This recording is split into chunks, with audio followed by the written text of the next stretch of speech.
Hier, lundi 26 mai, dans mon Flash Sport, je vous parlais notamment de la Coupe Gambardella, remportée samedi par l'Olympique de Marseille 4-1 face à Nancy. Un Flash Sport, bien sûr, à retrouver sur le site de Radio Pulsar dans l'émission d'hier. Et bien aujourd'hui, je vous parle donc de jeunes footballeurs, en l'occurrence de l'équipe de France des moins de 17 ans. Il y a une semaine, les petits bleuets entraient en compétition pour l'Euro U17 qui a actuellement lieu à Chypre.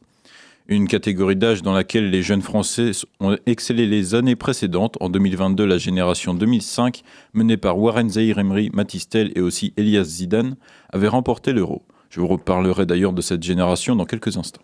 Tandis que l'an dernier, la génération 2006 s'est hissée en finale de l'Euro et de la Coupe du Monde U17, notamment grâce au Rennais Mathis Lambourd.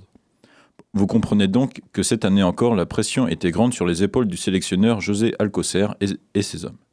Seulement, avant même le début de la compétition, le parcours s'annonçait extrêmement compliqué, car dans leur groupe, les Français affrontaient l'Angleterre, l'Espagne et enfin hier soir le Portugal.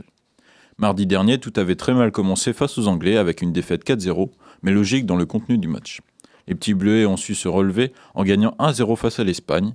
Une fois les Espagnols éliminés hier soir, ils tombaient sur une équipe du Portugal qui restait sur 2 victoires, 2-1 face à l'Espagne et 4-1 contre l'Angleterre.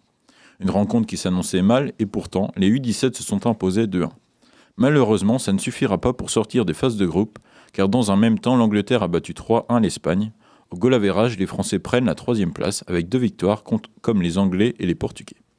Une aventure qui n'aura pas été longue, pourtant dans l'effectif français, quelques noms commencent à émerger, comme Ryan Messi qui a fait ses débuts avec Dijon qui finit 4e de national, cette saison en équipe A et la B et la U19 de Dijon.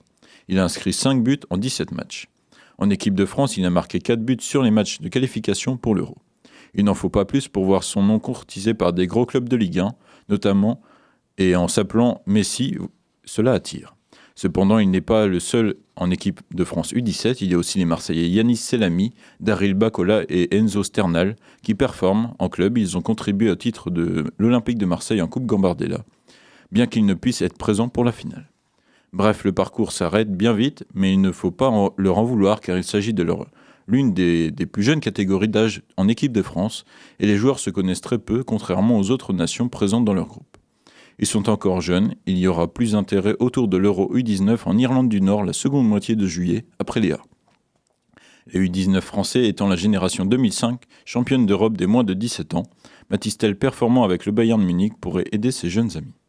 On suivra ça avec intérêt et en temps voulu